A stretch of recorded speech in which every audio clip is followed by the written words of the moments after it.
이번 영상의 주인공들은 단순한 범죄자가 아닙니다. 신세계라는 이름의 지옥 같은 바다에서 스스로 황제에 오른 자들, 바로 사황. 사황이란 무엇인가? 사황은 말 그대로 4명의 황제, 위대한 항로의 후반부인 신세계를 분할하여 통치하는 자들이죠. 이들은 일개 해적단에 넘어섰습니다. 병력, 영토, 자금력까지. 그야말로 걸어다니는 국가라고 봐도 무방한 수준이죠. 그럼 누가 사황이라는 타이틀을 주는 것일까?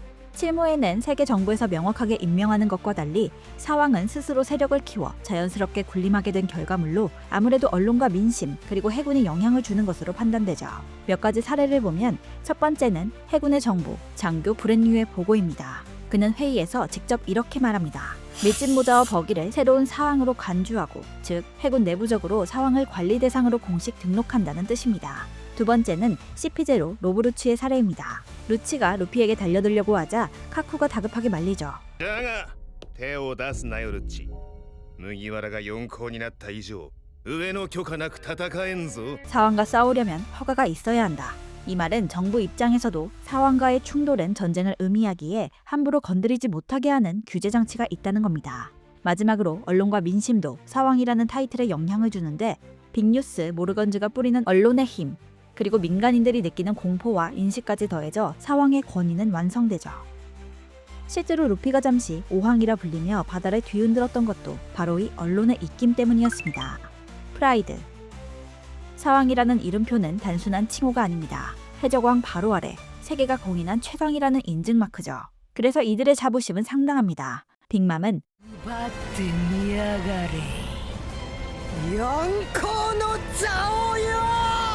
이라며 호통을 치기도 하고, 루피는 제비뽑기에서 졌을 때조차 나 사왕인데 뽑기에서 지다니 라며 억울해합니다. 이들에게 사왕이란 타이틀은 일종의 급이자 자존심 그 자체인 셈이죠. 이들은 칠무회처럼 정부에 소속된 사냥개가 아닙니다. 각자가 독자적인 세력을 구축한 왕이죠. 그래서 서로 사이가 좋을 리 없습니다. 샹크스는 티치가 사왕 근처에도 가기 전부터 그를 경계했고 흰수염과 기싸움을 벌였으며, 카이도나 빅맘은 아예 나머지 셋을 밀어버리고 혼자 신세계를 차지하려고 했습니다. 물론 카이도와 빅맘이 손을 잡기도 했지만 사실 그건 동맹이라기보다 언제 서로의 목을 노릴지 모르는 시한폭탄 같은 관계였습니다. 그리고 세계정부 또한 사왕과의 전쟁은 가급적 피하려고 하는 모습을 볼 수 있죠. 다만 에이스 때만큼은 정면 충돌을 선택했는데 이는 단순히 사왕의 간부를 처형하는 자리가 아니었습니다. 에이스가 처형된 이유는 해적왕의 아들이었기에 반드시 처형시켜야 했기 때문이죠.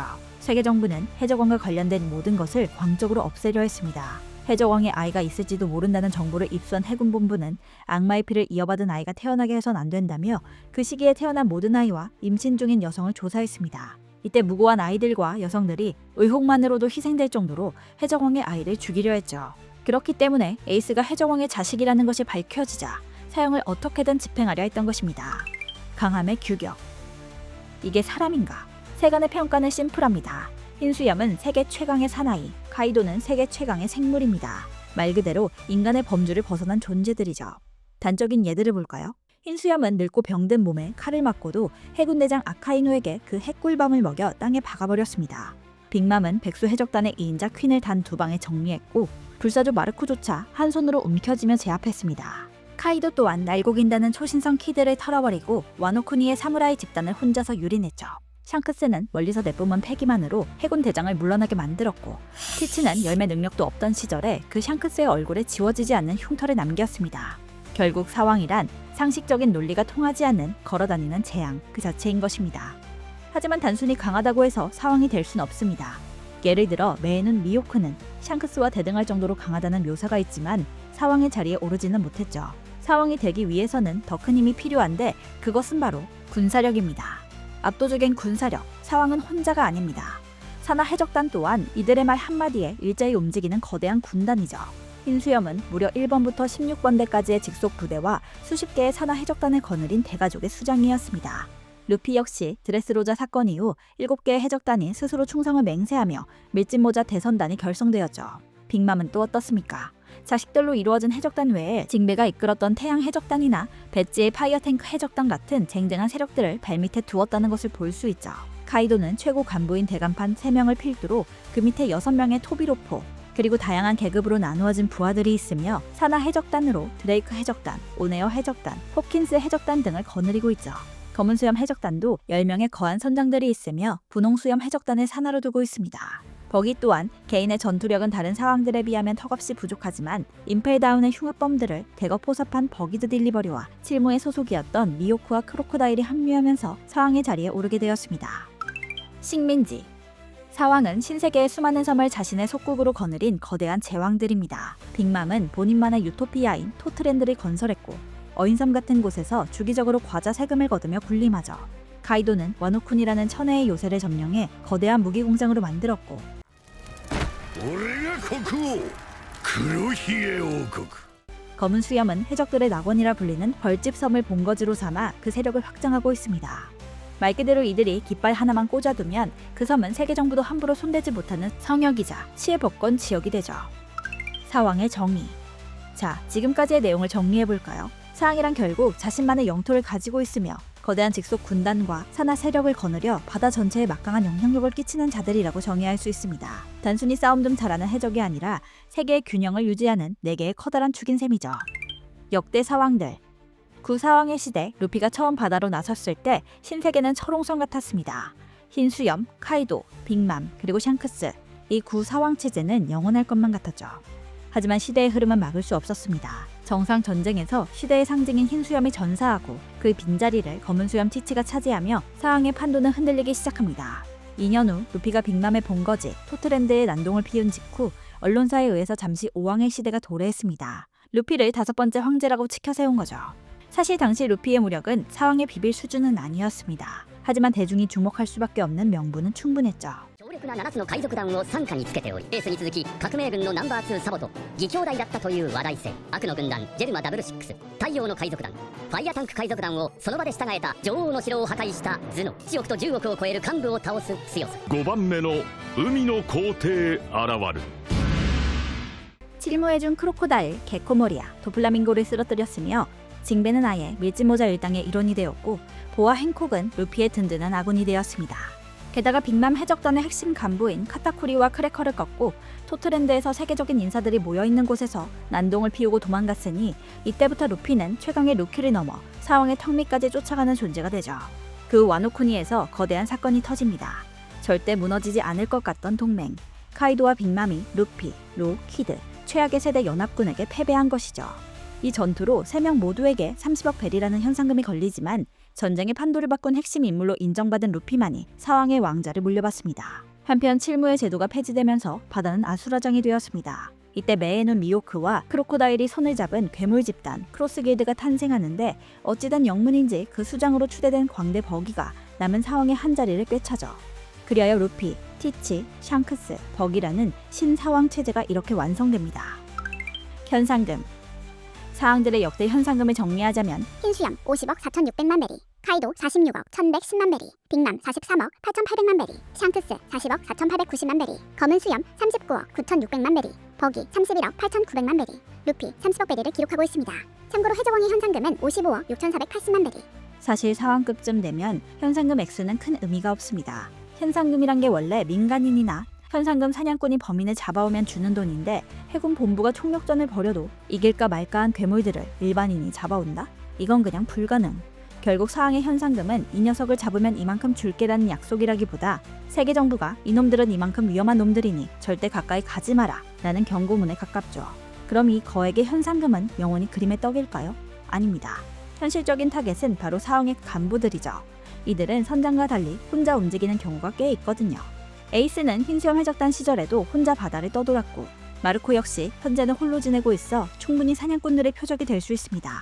백수 해적단의 잭은 지니샤한테 한 대 맞고 바다에 가라앉았을 때가 절호의 기회였고 검은 수염의 부하들도 각계 전투를 즐기니 충분히 가능성이 있죠. 밀짚모자 일당도 예외는 아닙니다. 사왕 루피는 건드리기 힘들어도 약고의 트리오를 노린다면 현상금 사냥꾼들 입장에서는 사왕 본체보다 이들이 훨씬 가성비 좋은 타겟일지도 모릅니다. 물론 루피의 보복을 견딜 수 있다는 가정하에 말이죠. 누가 원피스에 가장 가까운가? 바다의 황제들은 당연하게도 원피스를 의식할 수밖에 없는데 역대 사왕들이 원피스에 얼마나 다가갔는지를 살펴보면 흰수염은 원피스에 관심은 없었으나 원피스의 정체를 알 것이라고 추정되고 있습니다. 그는 골디 로저에게 자신의 의동생이던 오뎅을 빌려주어 원피스를 찾게 해주었는데 그 전에 했던 대화를 보면 원피스에는 관심이 없으나 뒤에 일족에 관하여 관심을 보였죠. 時々会うな D を名に持つやつら。D ってのは何なんだ。 아마도 정황상 이때 D의 일족 그리고 공백의 100년을 포함한 세상의 모든 진실을 알게 되었을 가능성이 매우 높습니다. 훗날 정상 전쟁에서 D의 일족에 관해 무언가를 알고 있듯 티치를 보며 ロジャーが待ってる男は少なくとも T チおめえじゃねえ。 라는 말을 들어보면 D의 일족이 전 세계가 휘말려들 정도의 거대한 전쟁이 올 것을 암시하는 장면이 있습니다. その数百年分の歴史を全て背負ってこの世界に戦いを挑む者が現れる。 그리고는 ワンピースは実在する。 말을 남기고 사망하는데 이때는 원피스의 존재에 대해 발견하진 않았지만 정체에 대해서는 유추했을 거라고 추정하고 있습니다. 그의 말 한마디가 원피스의 존재에 대해 의심했던 사람들을 다시 상기시키는 계기가 되며 다시금 사람들의 주목을 받게 되죠. 이때 티치도 기뻐하는 모습을 볼 수 있는데 見事な遺言だ。 원피스가 실존한다는 것을 원래 믿고 있었지만 흰수염이 보증해주니 생기가 돋는 것을 볼 수 있습니다. 카이도는 원피스를 강력하게 원한다는 것을 알 수 있는데 그가 와노쿠니를 거점 삼아 고대병기를 원했던 것도 인공 악마의 열매인 스마일을 공급받았던 것도 강력한 힘을 얻고 원피스를 찾기 위해서이죠. 카이도는 와노쿠니에 있던 로드 포네그리프를 한 개 소유했지만 읽을 수는 없는 상태. 빅맘 또한 해적왕을 꿈꾸고 있으며 그녀가 많은 자식들을 이용해 힘을 키우고 다른 세력과 결혼시키는 이유가 해적왕이 되기 위해서이죠. 그 예로 샬롯 로라를 로키와 결혼시켜 거인족과 동맹을 맺으려 했으며 あの時あいつさえ黙って結婚してりゃ得られた力は強大だった海賊王になってたんだ 상대와 샬롯 푸딩을 결혼시켜 제르마 더블식스의 과학력을 원했습니다. 빅맘 또한 로드 포네그리프를 한 개 소유하고 있으며 샬롯 푸딩이 각성할 경우 로드 포네그리프를 읽을 수 있어 은근히 기대하는 중이죠. 하지만 언제 각성할지 모르니 밀짚모자 일당의 로빈을 빼앗으려고 하기도 했습니다. 빅맘과 카이도는 지금은 살아있는지 사망했는지도 알지 못하는 상황이죠. 샹크스는 어렸을 때 버기를 간병하느냐 원피스를 볼 수 없었지만 이제는 때가 되었다고 생각했는지 원피스를 차지하려고 하고 있습니다. 최종장에 들어서자 본격적으로 슬슬 뺏으러 가볼까? 라고 말하였는데 조금 특이한 것은 원피스를 찾으러가 아닌 빼앗는다는 게 여러모로 무언가 의도를 가지고 있어 보입니다. 샹크스의 행적으로 봤을 때 무언가를 준비하고 있었고 이제는 그 준비가 끝나 원피스를 찾으러 나선 것으로 보입니다. 어쨌든 지금은 자신에게 덤벼든 키드 해적단을 쓰러뜨리며 그가 가지고 있던 탁본을 2개 차지하죠. 버기는 사왕의 자리에 오르자 자신의 깜냥을 잊었는지 원피스 쟁탈전에 뛰어들었고 あのシャンクスが動いた。なんだよ今さら。 그로 인해 메에눈과 크로코다일은 얼떨결에 함께 원피스를 찾는 신세가 되었습니다. 샹크스와 버기는 원피스를 직접 보진 못했지만 로저 해적단이 로드 포네그리프를 해독할 때 함께 있었으므로 간접적으로 전해들어 알고 있을 가능성이 충분합니다. 검은 수염은 해적왕이 되기 위해 치밀하게 행동하였는데 사왕의 자리에 오른 다음 더욱더 세력을 키웠고 열매 산행에 나서죠. 실제로 간부 대부분은 모두 악마의 열매 능력자가 되었습니다. 와노쿠니 편 이후에는 하트 해적단을 쓰러뜨리며 로가 가지고 있던 로드 포네그리프의 탁본 2개를 받아냈고 덤으로 사만족의 후예인 샬롯 푸딩도 잡아두게 됩니다. 개인적인 추측으로는 스토리상 샬롯 푸딩은 어떤 방식으로든 각성할 것으로 보이며 검은 수염이 원피스에 더욱더 다가갈 수 있게 하지 않을까 합리적인 의심을 하고 있습니다. 루피는 가장 원피스에 근접한 인물로 일단 로빈을 데리고 있어 언제든 포네그리프를 읽을 수 있는 상태입니다. 그리고 조에서 로드 포네그리프를 획득했으며 토트랜드에 잠입하여 빅맘이 가지고 있던 로드 포네그리프의 탁본을 획득했죠. 他の四皇たちも喉から手が出るほど欲しがるビッグマムのポーネグリフ。 이후 와노쿠니에서 카이도를 무찌르고 자신의 영역으로 공표하여 이곳에 있는 로드 포네그리프도 차지합니다. 루피는 총 3개의 로드 포네그리프를 차지했으며 마지막 4번째 포네그리프를 찾기만 하면 됩니다. 마지막 포네그리프는 어인섬에 있던 것으로 로저가 찾은 이후 어느 순간 사라졌는데 그것을 가지고 있는 마지막 인물이 불의 상처인 남자. 아직 수수께끼의 인물로 그 사람을 찾는 자가 원피스를 차지할 수 있죠. 정황상 어인섬과 친했던 로저 해적단 또는 흰수염 해적단의 가능성이 매우 높으며 개인적으로 이번 엘바프 편에서 등장한 스쿠퍼 가반과 연관이 있지 않을까 추측하고 있습니다.